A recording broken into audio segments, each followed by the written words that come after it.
Hi everybody, I just wanted to have a quick conversation about a new AAP guideline that's coming out in regard to playtime for children.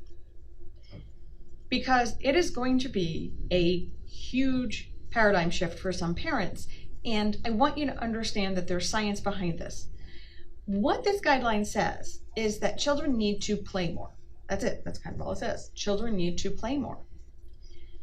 And that is very different from what some children are experiencing right now, either because their parents are trying to set them up for success. It's well-intentioned, by putting them into academics too early, or because of not so safe urban environments, because of hour restrictions and job restrictions and other things. Parents just don't have the time and energy to play with their kids. Either way, our kids are suffering for it. So scientific fact, children do not learn from reading until they're quite a bit older. Your 2-year-old is not learning from reading books with you. They are learning that reading is a positive experience. They will learn to like to read, but they're not internalizing the information in the book that you're reading to them and using it to make future decisions, which is what learning really is. They're not. Now, I'm not telling you not to read to your kids. Please read to your kids, because that's one of the ways that we can interact with our children positively. But they're not learning. You know when they're learning? When they're playing. When they're jumping and spinning in circles and playing with blocks. They're on the playground. They're doing things with their bodies. For a child, play is an educational experience. Learning for children is a full body activity. They do not separate it out well. It's got to be all together. They've got to see it, feel it, do it, and that's how they're going to learn it. And so the truth is that if we over academic our kids, we are depriving them of the education they need. And if we don't have some way to get our kids to play, free play, because of our work or our job or our place we live or whatever, our kids are going to suffer for that. So how does this work? Like, how do you do this? Okay, so a couple of ground rules for letting your kids play. Because I think parents think they know what play is, but then I watch them on the playground when my kids are there, and some of y'all need a little love. So here's going to be a little tough love, okay? Number one, and this is actually the theme of the whole thing, leave them alone. Leave them alone. Supervise them for safety. If you think they're going to get a head injury or break a bone, by all means, please intervene. Otherwise, leave them alone. Let them play. Your suggestions on the right way to play, how they should play, you solving their problems is not teaching them. You're just giving them the idea that they can't solve stuff themselves. And that is not a good way to empower your children. If you think they're going to get scrapes and bruises, that's probably an okay thing. I think we've all scraped our knee a few times as a kid, and we're all still here. The activities that run the risk of those minor injuries, the scrapes and bruises, are also the activities that your child needs to do to learn coordination. So jumping off of 1-foot step, could they fall and skin their knee? Absolutely. Should you do it anyway? Yes, because that's what your child needs to learn. They need the pressure of the impact. If your child is spinning in circles on the pavement, could they get dizzy, fall down, and hurt themselves? Yeah, probably going to happen. Should you let them do it anyway? Yes, please let them do it. Because what we're seeing now is children entering school with a very poor grasp on what their bodies can and cannot do. They don't understand the power of their own muscles, and so it makes interacting with their peers a lot harder. So let your kids be physical, even if they're going to get scraped up a little bit. They're not going to die. Now, don't let them jump off the top of the slide, please. There's some reason here. But we need to try to keep our assessment of risk reasonable and realistic and not overly cautious, because that over caution is not good for our kids' development. We are harming them. We need to stop that part. Likewise, your kids are going to get into conflicts. They're going to fight over toys. They're going to disagree about the rules of a game. Let them. Let them solve it. Let them resolve it. Please do not let it come to blows. Like, it shouldn't be violent. And if there's a point where we hit name calling, there's probably a place for an adult to step in there. But when you step in, it is not to solve the problem. It's to work on conflict resolution. So if they start yelling at each other and it starts getting not so okay, to step in and say, you know what, you need to share that toy. That's not really your role in child play. Your role is to step in and say, hey, can we resolve this in a way that doesn't involve yelling at each other? Because that's not what we do in this house. So let's figure out how we're going to resolve this. But offering them the solution undoes the power of play.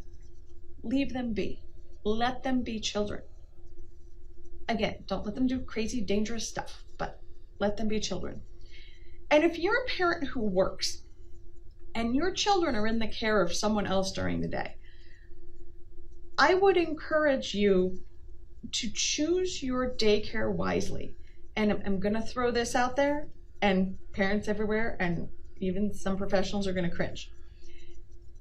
Think about how much free play time your toddler or preschooler gets in daycare. And if more than half of their day is spent doing something other than playing, that is not where you want your child. We got nap time, we got snack time, we got meals. I get that.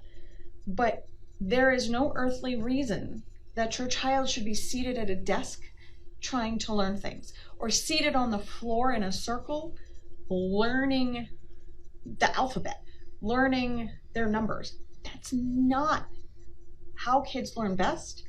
And when you do that, you're depriving them of other really critical lessons, like the ability to interact with others appropriately.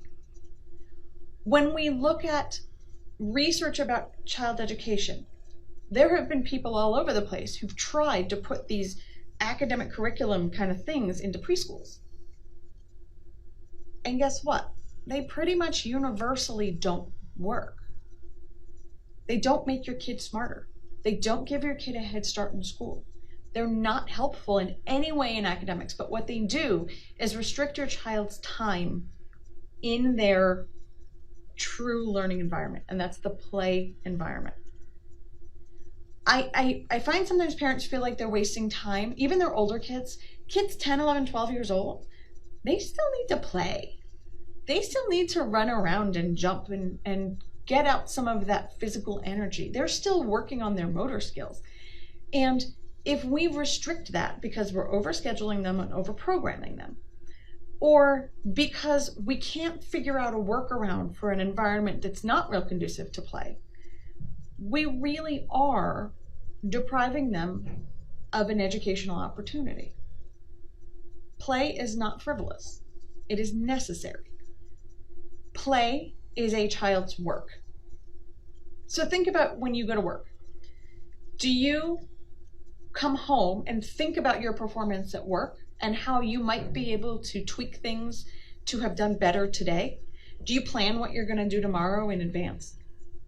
Do you work with other people to make your workday more effective? This is what children do when they play. They plan to play.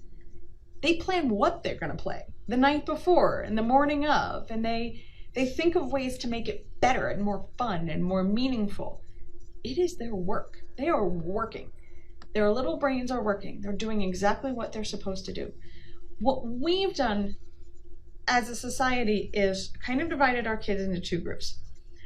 One group who I think parents want them to play on their own. They want them to do that, but they may or may not have a real supportive environment for that. And number two, the group that's so overscheduled that they don't get free play time. Neither of those groups is going to do well if we don't start to allow, somehow in our space, allow them to play.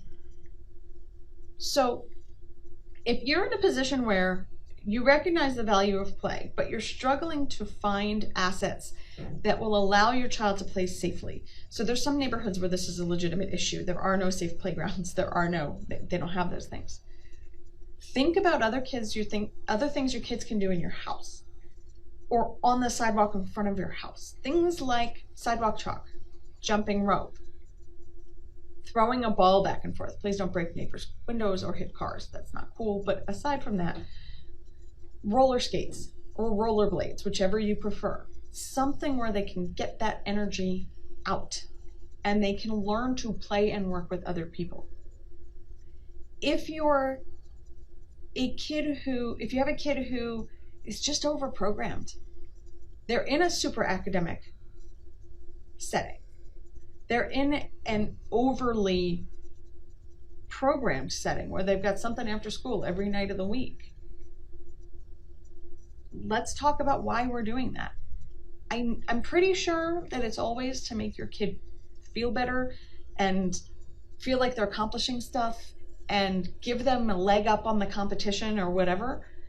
But it has been proven time and time again to be completely counterproductive to parent children in that way. They need to play. Let them play. Watch them play. But let them do the decision making and the movement and everything that you can to give them the best advantage possible. The truth is that if you want a well-adjusted, smart kid in school, you're going to let them play. You're going to let them play when they're little, and you're going to give them the time to even play when they're bigger, because that's how children learn.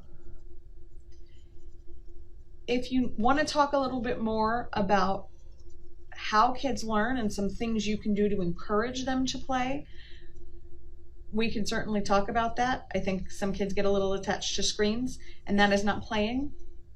This is not playing. Like women just one finger, or not at all. That's not playing. Watching other kids play on YouTube is not playing. We can talk about ways to encourage your kid, and if your kid has specific target issues, we can construct some play that works around that. I know people who do this. We can make it happen. Otherwise, make sure your kids are getting to play. Make sure your kids are getting to learn how to use their bodies as often as possible. If you have questions, we're here. Otherwise, I will talk to you all a little bit later. Bye, everybody.